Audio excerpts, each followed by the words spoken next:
Bonjour à toutes et à tous. On a souvent cette idée en tête, pour qu'une machine soit la plus efficace possible, il faut la pousser à fond, n'est-ce pas? Eh bien, pour les électrolyseurs, ceux qui fabriquent l'hydrogène vert, c'est tout le contraire. Et comprendre ça, c'est absolument crucial pour l'avenir de l'économie de l'hydrogène. Alors, voilà notre programme. On va commencer par déconstruire une idée reçue, on va ensuite plonger au cœur de la machine pour voir comment ça marche, puis on va s'attarder sur la courbe qui change toute la donne. On verra aussi les pièges, notamment le vieillissement, pour conclure sur la vraie question: comment on pilote tout ça de façon plus intelligente pour mieux produire? La réponse, on la connaît tous? Bien sûr que non. En ville, avec les arrêts, les redémarrages constants, le moteur n'est jamais dans ses conditions optimales. Il surconsomme. Par contre, sur l'autoroute, à vitesse bien stable, là, son rendement est bien meilleur. Gardez bien cette image en tête, parce qu'un électrolyseur, finalement, ce n'est pas si différent. Et voilà, on arrive au cœur du sujet. Contrairement à ce que la logique pourrait nous dire, pousser un électrolyseur au maximum de ses capacités, ce n'est pas le moyen le plus efficace de produire de l'hydrogène. Non, le rendement optimal, le point idéal, il se trouve ailleurs, à charge partielle. C'est un peu contre-intuitif, mais c'est ça la clé. Petit retour rapide aux fondamentaux. L'électrolyse, ça ne date pas d'hier, ça a été découvert en 1800. Le principe, sur le papier, est très simple. On envoie un courant électrique dans de l'eau pour casser la molécule H2O et récupérer d'un côté l'hydrogène et de l'autre l'oxygène. C'est la pierre angulaire de toute la production d'hydrogène vert. Alors, concrètement, comment ça se présente? Dans un électrolyseur, on a deux électrodes, une anode et une cathode, séparées par ce qu'on appelle un électrolyte, qui est souvent une membrane. On alimente le tout en électricité et la réaction se produit. Aujourd'hui, on va se concentrer sur la technologie PEM, pour membrane à échange de protons, tout simplement parce qu'elle est particulièrement bien adaptée pour fonctionner avec des énergies intermittentes comme le solaire ou l'éolien. Bon, entrons dans le vif du sujet. Voici la fameuse courbe dont je vous parle depuis le début. Ce qui est fascinant, c'est sa forme. Regardez bien. L'efficacité n'est pas une ligne droite, pas du tout. Elle grimpe très vite au début, elle atteint un sommet, son point de rendement parfait, à un niveau de charge finalement assez bas, et ensuite, plus on pousse la machine vers sa puissance maximale, plus l'efficacité redescend. Lentement, mais sûrement. Mais alors, pourquoi cette forme en cloche? En fait, c'est le résultat d'un bras de fer entre deux phénomènes physiques. À très basse charge, on a des pertes. Une partie du courant fuit et ne sert pas à produire de l'hydrogène. C'est la faible efficacité faradique.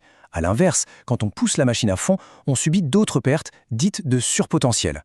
C'est un peu comme une friction électrique. Plus on demande de puissance, plus ça force et plus on gaspille d'énergie en chaleur. Le pic d'efficacité, c'est donc le point d'équilibre parfait entre ces deux extrêmes. Et ce n'est pas que de la théorie, loin de là. Les chiffres le confirment. Ici, on voit les données pour les deux technologies principales. Pour un électrolyseur alcalin, l'efficacité max est atteinte autour de 25% de charge, avec un gain de 5% par rapport à la pleine puissance. Pour la technologie PEM, c'est encore plus impressionnant. Le pic est à 27% de charge et on peut gagner jusqu'à 15% d'efficacité. C'est énorme. Ça veut dire que faire tourner ces machines entre 20 et 40% de leur capacité est souvent bien plus rentable.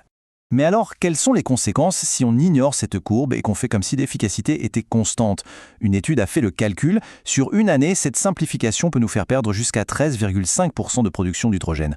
C'est tout simplement colossal. Ça veut dire moins de revenus, une logistique plus complexe, bref, un projet qui devient bien moins rentable que prévu. Mais l'efficacité, ce n'est que la moitié de l'histoire.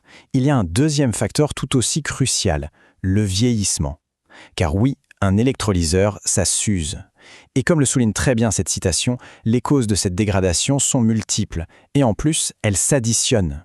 Alors, qui sont ces fameux ennemis? D'abord, il y a la corrosion, due à l'environnement acide à l'intérieur de la machine. Ensuite, la chaleur et la pression, qui, cycle après cycle, fatiguent les matériaux, en particulier la membrane. Il y a aussi le risque de contamination, si l'eau n'est pas parfaitement pure, ça peut empoisonner les catalyseurs. Et enfin, le point clé pour l'hydrogène vert, le fonctionnement intermittent. Chaque démarrage, chaque arrêt, chaque variation brutale de puissance, c'est un stress qui accélère le vieillissement. On arrive donc à une conclusion vraiment importante. L'avenir de l'hydrogène vert ne repose pas seulement sur l'invention de machines plus performantes. Il repose tout autant sur l'intelligence avec laquelle on va les faire fonctionner. On passe d'un problème de hardware à un problème de software, de stratégie.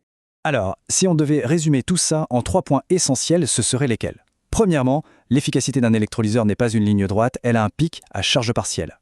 Deuxièmement, la manière dont on utilise la machine a un impact direct sur sa durée de vie. La faire tourner à 100% en permanence, c'est l'user plus vite.